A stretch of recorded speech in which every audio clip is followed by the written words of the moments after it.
By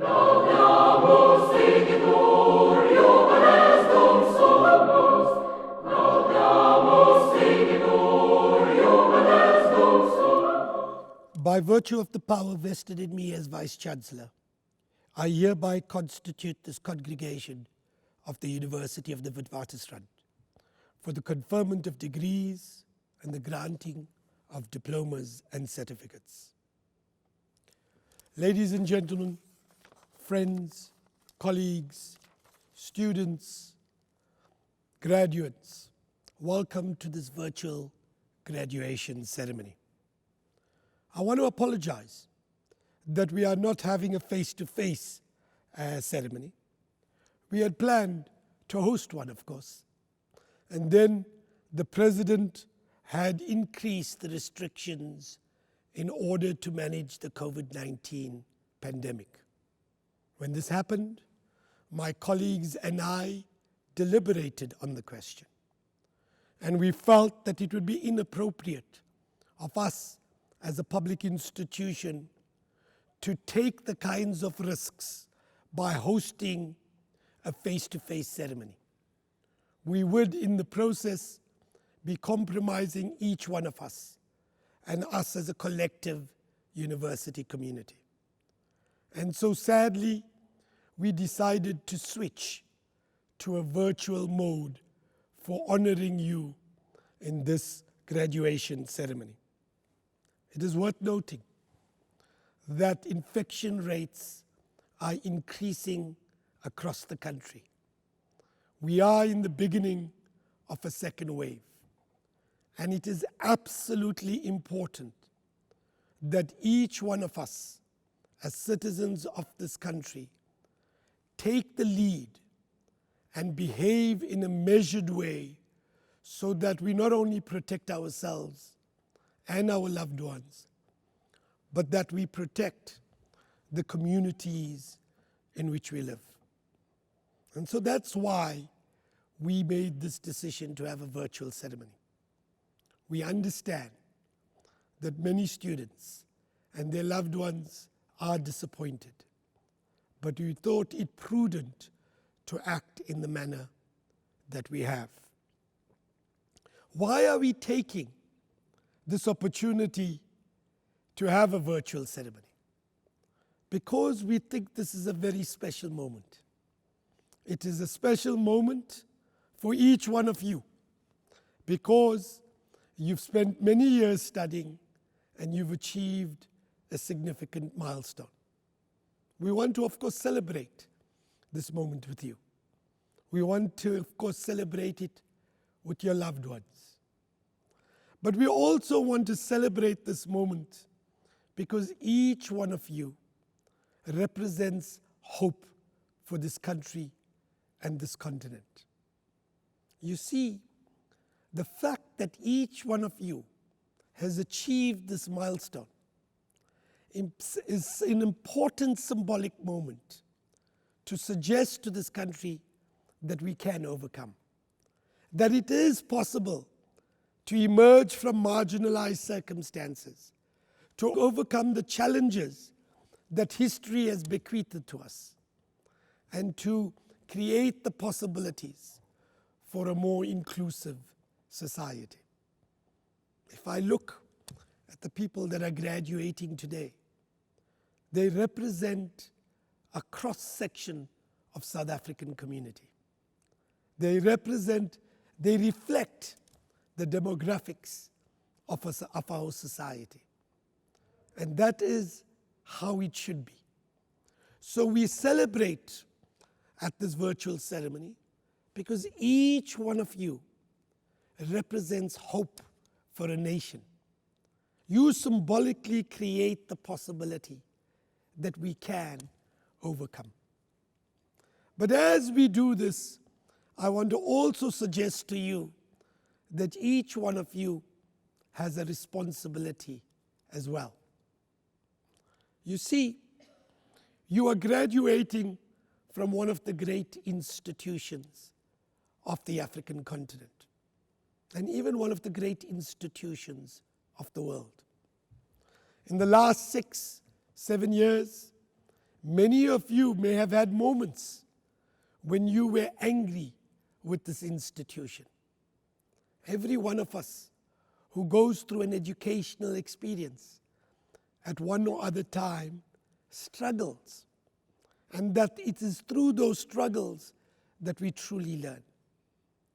But it is also important for you to remember that you would not have graduated without this institution existing and without it hosting the university community that it does.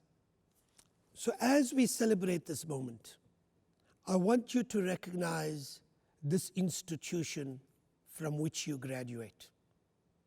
This institution, the University of Witwatersrand, is a truly special one. We sometimes may not recognize this. In the heat of the moment, when we are angry with this institution or someone within it for one issue or another, we may not recognize how special this institution is. But I want you to remember something, that in this moment of the COVID-19 pandemic, this institution rose to the challenge. When we could not continue with face-to-face classes, this institution shifted to online education. It shifted to online education like many other institutions around the world. But very few institutions around the world purchased 5,000 laptops and distributed it to students that did not have devices. Very few institutions around the world negotiated with telecoms and service providers to provide 37,000 students with data at no cost to the students themselves. And very few students or very few institutions in the world recognized the social inequalities within the society's midst. Very few institutions recognize that some of their students live in circumstances that don't lend themselves to learning. And so when COVID-19 restrictions were released and when students were returned to the campus, we prioritized those that did not live in circumstances that lent themselves to learning. What we did in this historical moment where face-to-face education was brought to an end, what we said is that social justice is not a reversion to the lowest common denominator. Instead, we said what it requires is a recognition of inequality and an assistance to those who are not in a position to be equal, and to assist them to participate in online learning. Very few institutions did this around the world. This institution has always prioritized social justice, but it has also prioritized academic excellence. These are not mutually exclusive endeavors. They are part of the same project. It is absolutely important for this country, for universities to both enable access, but simultaneously to ensure that we enshrine academic excellence. Because only when we do both of these things together are we able to ensure that we graduate students who get jobs, who achieve social mobility, and as a result, we assist in addressing inequality in our societies. The academic excellence of this institution is recorded at other levels. It's recorded at the level where the vaccine trials got conducted to address the challenges of the COVID-19 pandemic. It was recorded when students in our engineering faculty created protective equipment for distribution to frontline workers. It was recorded when the economists at this institution began to advise government on economic policy.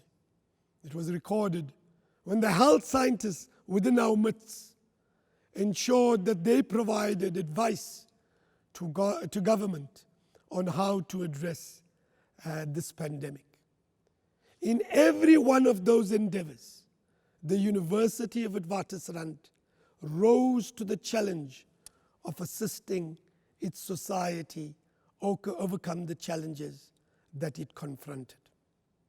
And so, I want to say again, this institution is a special one. And it is absolutely important to ensure that the excellence of this institution, that its social justice mandate continues into the future. Because it is only if this institution survives, only then can we ensure that there are future generations of graduates that pass through this stage on which I am standing today. Only then can we ensure that Wits University continues to provide the kinds of training that creates not only great professionals, but great citizens for this country, for this continent, and this world. So I want you all to remember this responsibility. Because today, the research universities in this country and around the world are under attack by malevolent stakeholders. And it is not the responsibility solely of the Vice-Chancellor to rise to the defense of the university. We all need to rise to the defense of this university. We who are graduates, we who are academics, we who are the loved ones of those in this university community, we who are citizens of this country. All of us need to rise to the defense of research universities like Wits University. Because the existence of this university ensures that our children and our grandchildren will have a future. It is impossible to realize inclusion. It is impossible to address the challenges of our time without there being universities of excellence on the African continent. And so, on this day of your graduation, I ask each of you, as you take this moment to celebrate with yourselves, with your friends, with your loved ones, I want you to remember your responsibility to defend this institution. It is only when we continue with the excellence of this institution does this country have a hope of addressing the challenges of our past and creating a more inclusive future. I thank you.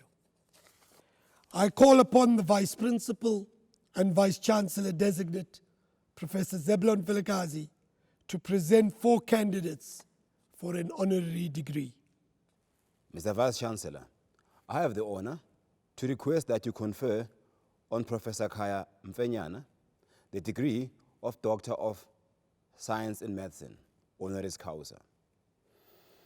To confer on Ms. Lydia Hill the degree of Doctor of Science, honoris causa. To confer on Professor Lucille Bloomberg the degree of Doctor of Science in Medicine, honoris causa. And on Mr. Richard Eindhoven the degree of Doctor of Commerce, honoris causa. I confer the degree of Doctor of Science in Medicine, honoris causa, on Prof. Khaya Mfenyana. I confer the degree of Doctor of Science honoris causa on Miss Lida Hill. I confer the degree of Doctor of Science in Medicine honoris causa on Prof. Lucille Bloomberg. And I confer the degree of Doctor of Commerce honoris causa on Mr. Richard Enthoven. Today, candidates will be presented for degrees in the Faculty of Health Sciences. I confer degrees on the persons whose names appear in the graduation program. So, ladies and gentlemen, this concludes the proceedings for today. But before I formally conclude this ceremony, let me note the contributions of two significant individuals. The first is Professor Martin Vella, who's been Dean of the Faculty of Health Sciences for the last 7 years. Martin has been an employee of this institution for more than 40 years. His contributions to this institution, to the academy, and to this country is enormous. Prof. Martin Vella has transformed the faculty over the last 7 years.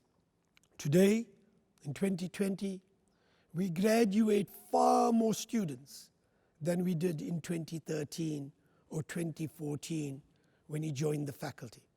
We produce far more research. We have increased our research income. And this faculty's stature in the global academy has increased enormously. None of this would have been possible without the sterling contribution of Professor Martin Vella. And I want to record our collective appreciation to him for his sterling service as a dean over the last 7 years and for his sterling service as an academic to this institution for the last 40 years. I would also like to record my appreciation to Professor Zeblon Vilakazi. Professor Vilakazi has worked with me over the last 7 years as the Deputy Vice Chancellor for Research. From January 2021, he succeeds me as Vice Chancellor of this illustrious institution. I cannot think of any other individual who is better suited to take this institution to even greater heights.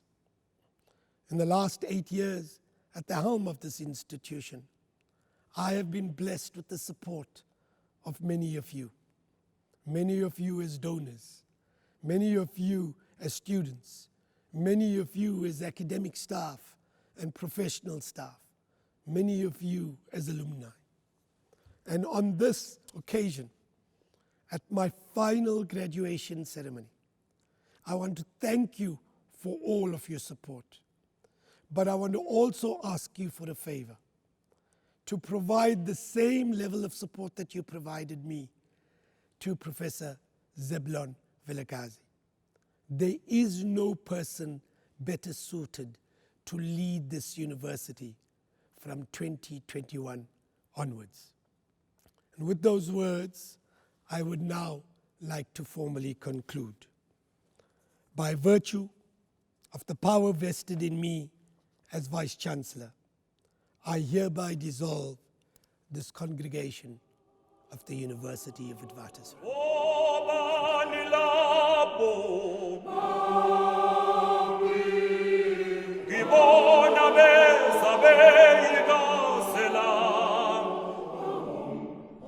But when